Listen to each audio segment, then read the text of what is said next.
courtroom was heavy with silence, the kind that sits in your chest, making every breath feel deliberate. Every pair of eyes locked onto the man at the defendant's table. His jacket, frayed at the edges, draped loosely over his thin frame. His hair, unkempt.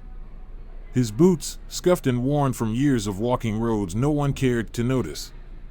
This was Daniel Cooper, a homeless veteran now standing trial for trespassing. The prosecutor laid out their case with unwavering confidence, detailing the charges like it was just another routine matter. But Daniel? He stood there, calm. Not defiant, not broken, just steady. The judge turned to him, voice even. "Do you have anything to say in your defense?" Daniel hesitated, then gave a slow nod. What he said next made the entire courtroom freeze. "I know why I'm here," he started, his voice firm, carrying the weight of years. "But before you pass judgment, there's something you need to know." He took a breath. "The land I'm accused of trespassing on, it belongs to me." The room erupted. A ripple of whispers spread like wildfire, disbelief thick in the air. The judge's gavel struck down hard. Order. Silence. But the tension remained. The judge leaned forward, his expression unreadable. "Mr. Cooper, are you claiming ownership of the property in question? Do you have proof?" Daniel lowered his gaze, fingers gripping the table's edge. "I can explain," he said. "But it's a long story." The judge, despite himself, was intrigued. "Go on."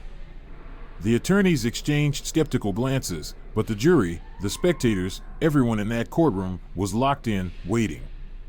Daniel took a slow breath before he began. He hadn't always lived this way. He grew up in a small Indiana town where neighbors knew each other by name. His parents, farmers, were never rich in money, but their home overflowed with love and laughter. His childhood was spent running through cornfields, helping mend fences, and listening to his mother hum while cooking supper. Right after high school, he enlisted. He wanted to serve, to make his family proud. The military shaped him, taught him discipline, resilience. But it also showed him the harsh realities of life. War changes people, and Daniel was no exception. Still, he pushed forward, determined to build something of his own. When he returned home, he poured his savings into a small carpentry business. His hands, rough from labor, created beautiful furniture, pieces that sold well at the local market. Life was good. Good enough that he bought a piece of land, a little plot on the town's outskirts, with dreams of turning it into a peaceful retreat. Then came 2008. The financial crash hit like a wrecking ball. His business folded. His savings vanished. Before long, he wasn't just struggling, he was surviving. His truck became his home. Job opportunities were scarce. People barely had enough to keep their own families afloat, let alone hire a carpenter. Homelessness wasn't a choice. It was a storm that swept through his life, leaving nothing untouched. He drifted from city to city, searching for work, carrying little more than a photo of his parents and a small Bible, his only two anchors to the life he once had. The prosecutor interrupted. "What does this have to do with the case?" But the judge, clearly drawn in, motioned for Daniel to continue. He nodded. "I'm getting there." He spoke about years of shelters, the kindness of strangers, the small moments of humanity that kept him going. Then, one day, while wandering familiar streets, he saw it, the land. His land. And something deep inside him told him he couldn't just walk away. His voice wavered. "I recognized it instantly. I bought that land before I lost everything. It was supposed to be my sanctuary." The judge leaned back, expression unreadable. "If this land was yours, why didn't you do anything to protect it?" Daniel's jaw clenched. "I tried. But when you're homeless, people don't listen. Records get lost. Or maybe someone just didn't care enough to keep them straight. I don't know. But that land, it was mine." He swallowed hard. "And when I saw someone building on it, I couldn't just stand there." A murmur ran through the courtroom. Could he be telling the truth? Could a man with nothing still hold a claim to something so valuable? The judge raised a hand for silence. We'll need to verify your claims, Mr. Cooper. But right now, we're dealing with a trespassing charge. Tell us, what happened that day? Daniel exhaled, glancing down at his hands. The weight of his story sat heavy on his shoulders. The night I was arrested, I was just walking back to the spot where I usually sleep. A small corner behind an old warehouse. I passed by the construction site, saw the foundation going up on my land. He paused. And for the first time in years, I let myself feel it, what I had lost. What had been taken. His voice was steady, but emotion flickered beneath the surface. And in that courtroom, filled with people who had already made their assumptions about him, something shifted. Because now, they weren't just looking at a homeless man. They were seeing a person with a past. And maybe, just maybe, a rightful claim to his future. It wasn't just any building. It was a luxury development, gleaming steel and glass, a stark contrast to the modest dream Daniel once had for that land. Seeing it like that, so far removed from what he had envisioned, something in him snapped. He climbed the fence, driven by a mixture of anger and desperation, his heart pounding in his chest. Wandering the construction site, he tried to make sense of it all. That land had been his, a symbol of everything he'd worked for. Now, it was slipping away like the rest of his past. Then, he saw it. An old oak tree, still standing. The same one he used to sit under, back when he had a future to build. Daniel's voice was almost a whisper. I sat there. I wasn't trying to cause trouble. I just wanted to feel close to it again. That's where security found him. And that's how he ended up in handcuffs. A homeless man trespassing on land worth millions, his explanation dismissed as the delusions of someone who had nowhere else to go. Now, as Daniel's story came to an end, the courtroom was silent again. The judge studied him for a long moment, his fingers steepled beneath his chin. You've given us a lot to think about, Mr. Cooper, he finally said. But this court requires evidence. Do you have proof of your claim? Daniel nodded, the faintest hint of a smile on his lips. I do, he said. But finding it, that won't be easy. The prosecutor scoffed, but a sharp look from the judge silenced them. We'll adjourn for now, the judge ruled. When we return, I expect you to provide that evidence. Daniel gave another nod, his expression resolute. As the courtroom emptied, questions lingered in the air. Was he telling the truth? Could he really prove his ownership of the land? And if he could, what would that mean for the case? The next day, the courtroom was packed. Word had spread. A homeless veteran claiming to own prime real estate, it was the kind of story that made headlines. Journalists whispered among themselves, cameras clicking, notes scribbled at lightning speed. At the defendant's table, Daniel sat quietly. He wasn't anxious. Not anymore. But his fingers trembled slightly as he clutched a worn leather folder in his lap. Not confidence. Determination. The judge called the court to order. Mr. Cooper, he said, his voice firm but fair. You stated yesterday that you have evidence to support your claim of ownership. The court is prepared to review it. Daniel stood, gripping the folder like a lifeline. Your Honor, he said, steady despite the weight of 100 eyes on him. What I have here is a deed. It's old, and I know it doesn't look like much, but it's the only proof I've got. He stepped forward, handing the folder to the bailiff. The courtroom was so silent that the rustling of papers sounded deafening. The judge examined the document, his brow furrowing. This is dated 2006, he said slowly. But it's incomplete. There's no official seal from the county registrar. The prosecutor was on their feet in an instant, their tone smug. Your Honor, this so-called deed is meaningless without proper certification. Anyone can type up a document and call it a deed. Daniel turned to face them, his eyes sharp. It's not fabricated, he said. I bought that land with money I saved from my carpentry business. The registrar's office had the original records, but when the economy crashed, they told me some files were misplaced. I've been trying to recover it ever since. The judge raised a hand, cutting through the murmurs spreading through the room.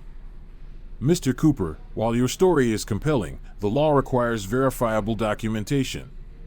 Do you have any witnesses or additional evidence to support your claim? Daniel hesitated. Then he nodded. Yes. There's someone who can help. He swallowed hard. But I'll need time to find them. The prosecutor rolled their eyes.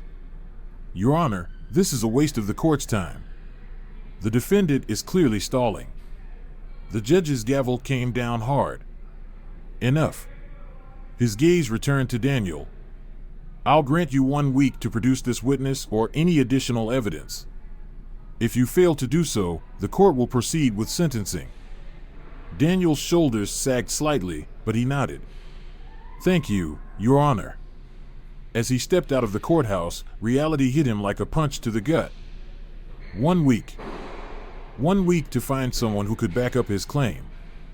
A near impossible task, considering the years that had passed and the transient life he had been forced to live. His mind raced as he wandered the streets. There was one person who might be able to help. Henry Walker. An old friend. A man who had worked with him on the land. Henry had been there when Daniel purchased the property. He had even helped plant the first few trees. But that was years ago. And the last time Daniel had seen Henry was shortly after the financial crash. Finding him wouldn't be easy. Daniel spent the next few days retracing his steps, visiting shelters, soup kitchens, and alleyways where he and Henry had once crossed paths. He asked anyone who would listen. Tall guy, lean build, scruffy beard. Big, booming laugh. You seen him? Most shook their heads. But then, one woman at a shelter hesitated. I think I might know where to find him. And just like that, the clock was ticking. Because if Henry Walker was still out there, he might be the only thing standing between Daniel and a future he thought was lost forever. The woman at the shelter hesitated, her brow furrowing. Henry Walker, she repeated, as if testing the name on her tongue. Yeah. I think he used to come around here a few years ago. Haven't seen him in a while, though. Daniel felt a flicker of hope. Do you know where he might have gone? She shrugged. Talked about heading out west. Said something about finding work on a ranch. Daniel thanked her, but as he stepped outside, the flicker of hope quickly dimmed. The west. That wasn't a lead, it was a vast, directionless void. And time was running out. By the fourth night, Daniel sat on a park bench, staring at the worn leather folder resting on his lap. His fingers traced the edges of the incomplete deed inside, the only piece of his past he had left. The streetlights stretched long shadows across the pavement. The cold seeped into his bones. A week. That's all he had. He exhaled, watching his breath curl into the night air. Then, a voice cut through the silence. Dan? That you? His head snapped up. A figure stood a few feet away, partially hidden by the dim light. But that voice, he'd know it anywhere. Henry. The reunion was bittersweet. Henry looked older, his face lined with years of hard living. But that laugh, the deep, booming sound that used to fill the room, was still the same. I can't believe it, Henry said, clapping Daniel on the shoulder. What the hell are you doing out here? Daniel told him everything. The arrest. The court case. The land. Henry listened, his usual lightheartedness fading into something more serious. Dan, he said finally, his voice firm. I remember that land. I remember when you bought it. If you need me to back you up, I will. Relief surged through Daniel until he saw the hesitation in Henry's eyes. But, Henry said, rubbing the back of his neck, there's something you need to know. Something about that land. And I don't think you're gonna like it. Daniel's stomach tightened. What do you mean? Henry glanced away. When he spoke, his voice was almost a whisper. It's not just yours anymore. Daniel's heart dropped. What are you talking about? That land was mine. Henry shifted uncomfortably. Look, it's complicated. After you disappeared, word got out that the property was abandoned. Some developer came sniffing around, claiming they bought it at an auction. Daniel's jaw clenched. An auction? That's impossible. I never put it up for sale. Henry sighed. I know. But when you didn't show up to pay property taxes for a few years, the county seized it. They said you were unreachable. The land went up for auction, and someone scooped it up for dirt cheap. Daniel stared at him, his hands curling into fists. They sold my land because I was homeless. Because I didn't have an address for them to send their paperwork to. Henry nodded grimly. I don't like it either, Dan. But the system doesn't care about people like us. Daniel sank onto the bench, his mind racing. The deed in his folder, already incomplete, wouldn't hold up against a legal sale. If the land had been auctioned off, the new owner would have airtight claims, backed by documents and lawyers. But this wasn't just about ownership. This was about principle. That land had been taken from him because of circumstances beyond his control. And now, someone else was making a fortune off his loss. The next morning, Daniel and Henry sat in a worn-down diner, steam rising from their coffee cups as they planned their next move. Henry had agreed to testify, to tell the court that Daniel had originally purchased the land. But both of them knew it wouldn't be enough. They needed something more. Do you remember the developer's name? Daniel asked. Henry nodded. Harland and Company. They've been buying up land all over the state, flipping it for luxury projects. Your land, it's part of some new gated community they're building. Daniel frowned. Harland and Company. I've heard of them. They've got a reputation for shady deals, cutting corners, exploiting loopholes. Henry leaned in, lowering his voice. That's what I'm thinking. If we can find proof that the auction wasn't on the level, you might have a case. Daniel exhaled. It was a slim chance. But right now, it was the only chance he had. Where do we start? Henry grinned. I know a guy. That evening, they met Henry's contact, a man named Joe. Joe was in his 50s, with salt and pepper hair and a laid-back demeanor. But behind his easygoing smile, his eyes were sharp, always scanning, always calculating. He listened to Daniel's story, nodding thoughtfully as he jotted down notes. Harland and Company, he muttered, tapping his pen against his notepad. Yeah, they've got a history of bending the rules. But they're careful.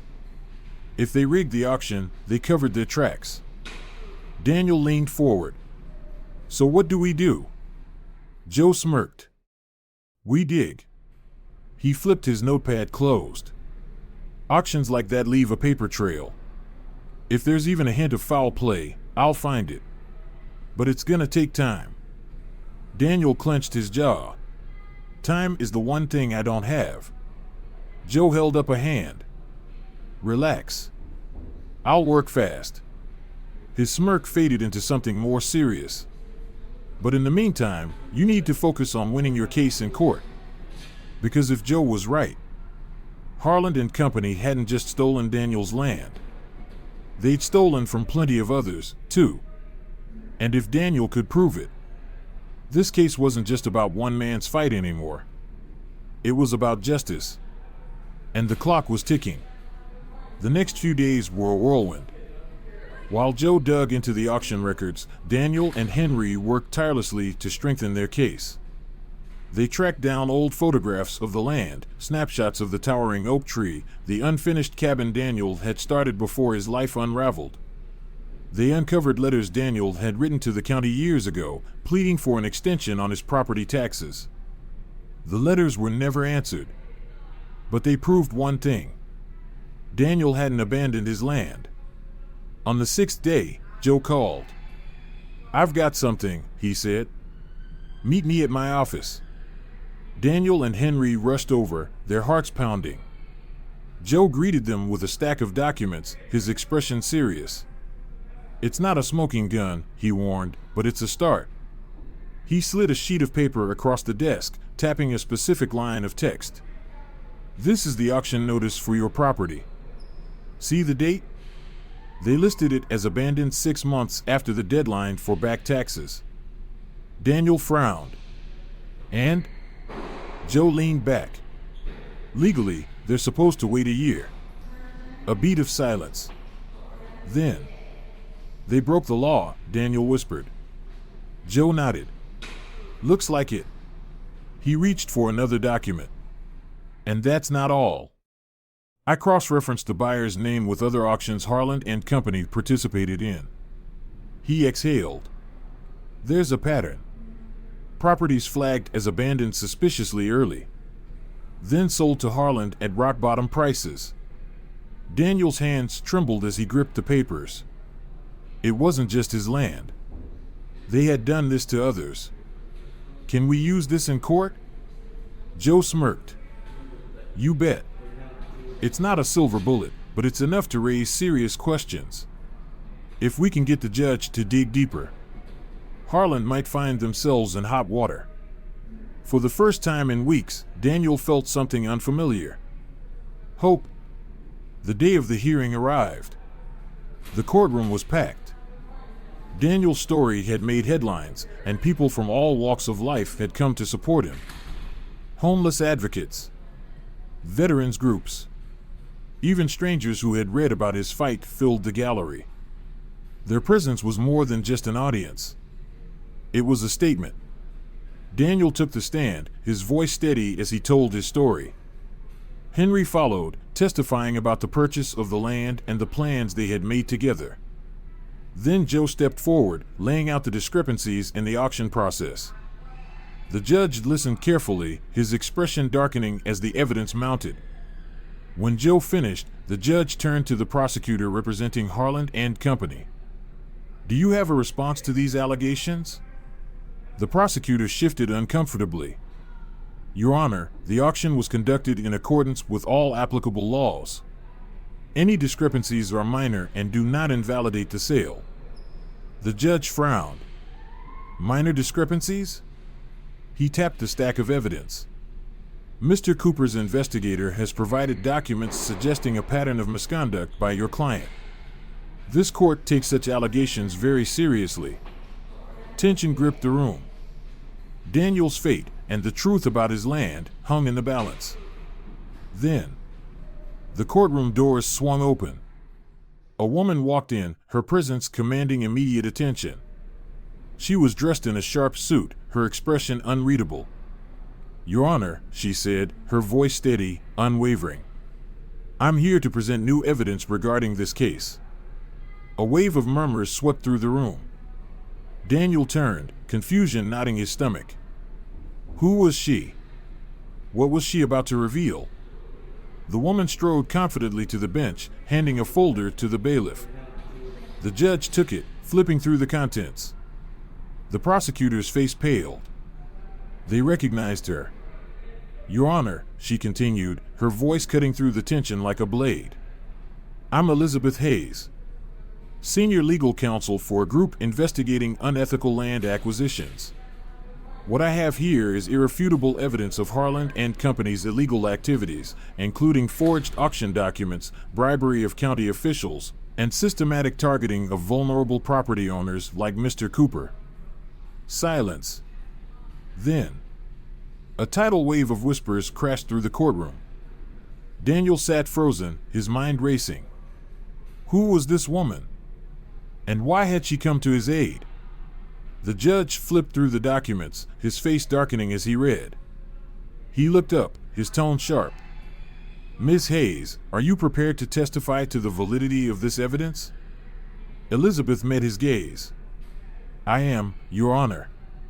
And I'm prepared to subpoena additional witnesses, including whistleblowers from inside Harland and Company, if necessary." The prosecutors shot to their feet. "Your Honor, this is highly irregular. This evidence was not submitted prior to the hearing. The judge silenced them with a wave of his hand. Irregular or not, these are serious allegations. He turned back to Elizabeth. The court will allow you to testify. She stepped onto the witness stand, her composure unshaken. She laid it all out. The fraudulent auctions, the falsified records, the payoffs to county officials, the properties stolen from people like Daniel, people who had lost everything, only to have what little remained taken from them by Harlan's greed. She presented emails, financial statements, sworn affidavits from former employees. And with every word she spoke, the prosecutor's confidence crumbled. The evidence was damning. Harlan and company had not anticipated this. When Elizabeth finished, the judge called for a recess to review the documents. Daniel and Henry sat together in the corner of the courtroom, the weight of the moment sinking in. Daniel turned to Henry, his voice barely above a whisper. "Who is she?" Henry shook his head. "I don't know. But one thing was certain. Whoever she was, she had just changed everything." During the recess, Elizabeth approached Daniel, extending her hand. "Mr. Cooper, I've been following your case. What happened to you isn't just unfair, it's part of a larger pattern of injustice. I couldn't stand by and do nothing." Daniel shook her hand, gratitude shining in his eyes. "Thank you. I don't know how to repay you." Elizabeth smiled. "You don't owe me anything, just promise me you'll keep fighting for what's right."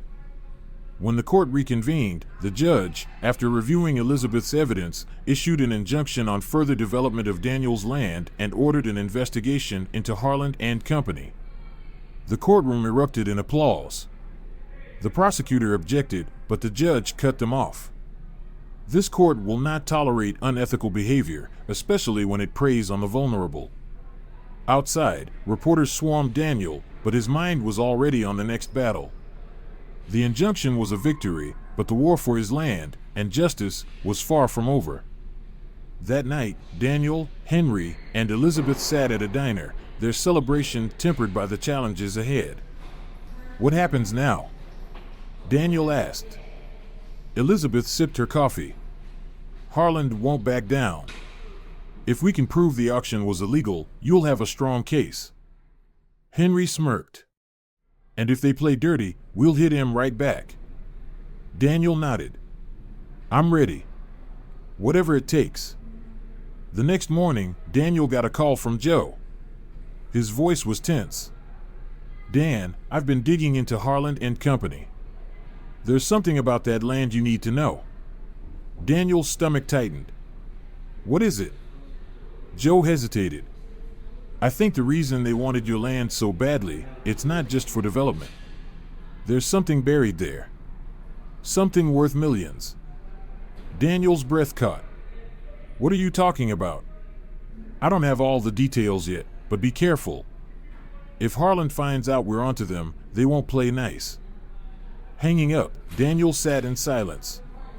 His land, the home he lost, was more than just property. It was a gold mine. And Harlan would do anything to keep that secret buried. Meeting at Joe's office, he laid out old county records. "Your land used to be a mining site. Gold, silver, rare earth minerals, most were tapped out, but not all. Harlan knew. That's why they wanted it." Henry whistled. "They're not just building luxury homes, they're sitting on a fortune." Fueled by anger and determination, Daniel and Joe dug deeper. They uncovered survey markers, suspicious equipment, and documents showing Harlan had hidden their real intent. Meanwhile, Elizabeth pushed legal motions to expose their corruption. But Harlan fought back. Daniel noticed a black SUV tailing him. A warning. Then, Elizabeth called. "They filed a counterclaim, accusing you of falsifying the deed. They're trying to bury you in legal fees." Later, 2 men in suits cornered Daniel outside the diner. "This fight isn't worth it," one said. "Walk away, and we'll make it worth your while." Daniel's fists clenched. "I'm not walking away. The man's smile didn't reach his eyes. Think carefully. You have more to lose than you realize. As they drove off, Henry shook his head. They just made this personal. Days later, fire tore through the shelter where Daniel stayed. As he helped people escape, one thought burned in his mind: this wasn't an accident. Elizabeth filed for federal oversight, and Joe uncovered another lead, a whistleblower from Harlan's legal team. They met her in secret. Natalie Kane, hands shaking, slid a flash drive across the table. Emails, memos, contracts. Everything proving Harlan rigged the auction and knew about the minerals. Elizabeth squeezed her hand. You did the right thing. Joe scanned the files. This is gold. The next morning, Elizabeth filed the documents in court.